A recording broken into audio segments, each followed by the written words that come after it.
নাহিব এজনী আহিব তাৰপাছত লাগিলে থাকিলে আকৌ লৈ যাব বাৰু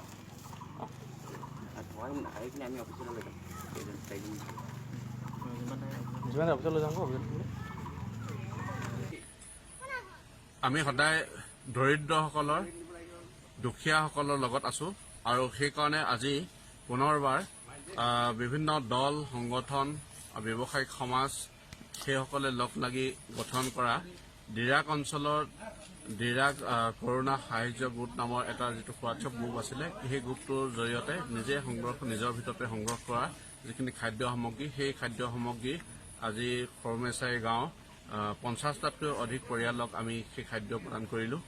আৰু এই কাৰ্যসূচী তিনিচুকীয়া জিলাখনৰ বিভিন্ন প্ৰান্তত এনেধৰণৰ 28টা গ্ৰুপৰ জৰিয়তে আমি বিভিন্ন দল সংগঠনবিলাকে কৰি আছো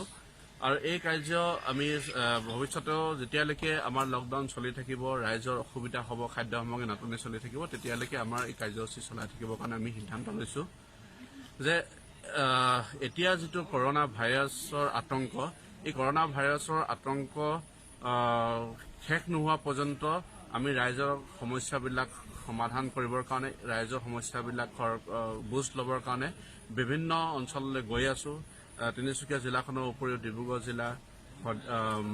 ধেমাজি জিলা যোৰহাট জিলাৰ পৰা আৰম্ভ কৰি বিভিন্ন জিলাত আমি বিভিন্ন দল সংগঠনবিলাকে আমি গৈছো এটা কথাই